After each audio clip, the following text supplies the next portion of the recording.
মাধ্যমিক সাজেশন 2026 আলোচনা হবে বাংলার প্রবন্ধ রচনা নিয়ে। পরীক্ষার প্রশ্নপত্রে তোমরা দেখবে শেষে 11 দাগে 4টি প্রবন্ধ রচনা থাকে, যে কোনো একটি উত্তর দিতে হয়।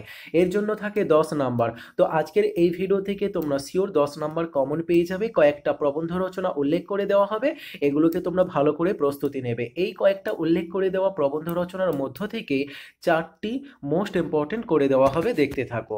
1 নম্বরে বলা হয়েছে বাংলার উৎসব পাশাপাশি বাঙালির উৎসব, এভাবে প্রবন্ধ রচনাটা ঘুরে আসতে পারে।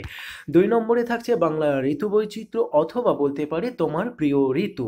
ঋতু বৈচিত্র্য বলতে 6টা ঋতুই তোমাকে ক্রমান্বয়ে বর্ণনা করতে হবে, আর তোমার প্রিয় ঋতু বলতে গেলে স্পেসিফিক কোনো একটা ঋতু, সেটা শীত হোক, বর্ষা কিংবা বসন্ত, যে ঋতুটা তোমার পছন্দ সেই ঋতুটাই তোমাকে, তবে এখানে বেশিরভাগ ক্ষেত্রে শীত ঋতুটাই স্পেসিফিক করে থাকে। পরে দেখো বিশ্বস্নায়ন, পাশাপাশি বলতে পারে বিশ্বস্নায়ন ও পৃথিবীর ভবিষ্যৎ।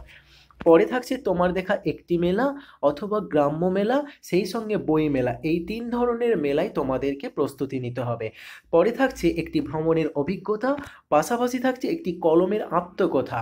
আত্মকথামূলক তোমাদের এই কলমের পাশাপাশি একটি প্রাচীন বটগাছের আত্মকথা, একটি প্রাচীন পোড়ো বাড়ির আত্মকথা, একটি নদীর আত্মকথা, একটি সরু রাস্তা বা গলির আত্মকথা, এই ধরনের আত্মকথামূলক প্রবন্ধ রচনা প্রস্তুতি নেবে। এরপর থাকছে বিজ্ঞান ও কুসংস্কার, পাশাপাশি বিজ্ঞানের ভালো মন্দ কিংবা এটা বর্তমান যুগ ও কুসংস্কার। এরপর থাকছে একটি গাছ একটি প্রাণ। পরিশেষে থাকছে পরিবেশ সুরক্ষা, ছাত্র সমাজের ভূমিকা, আমাদের পরিবেশ সমস্যা ও তার প্রতিকার, প্রাকৃতিক সাম্প্রতিক প্রাকৃতিক বিপর্যয়ে ছাত্র সমাজের ভূমিকা, এভাবে প্রবন্ধ রচনা আসতে পারে। তো মোটামুটি তোমাদেরকে এই 4টি প্রবন্ধ রচনা উল্লেখ করে দেওয়া হয়েছে। পরীক্ষা তোমাদের এখনো অনেকটা সময় হাতে আছে। এই সময়ের মধ্যে আশা করা যায় তোমরা 8টাই প্রবন্ধ রচনা প্রস্তুতি নিতে পারবে।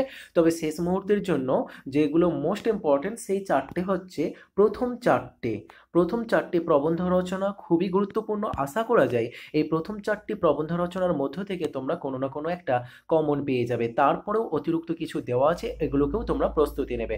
1 নম্বরে বলা হয়েছে বাংলার উৎসব বা বাঙালির উৎসব, বাংলার ঋতু বৈচিত্র্য বা তোমার প্রিয় ঋতু, বিশ্বস্নায়ন বা বিশ্বস্নায়ন ও পৃথিবীর ভবিষ্যৎ, এবং তোমার দেখা একটি মেলা কিংবা গ্রাম্য মেলা অথবা বই মেলা।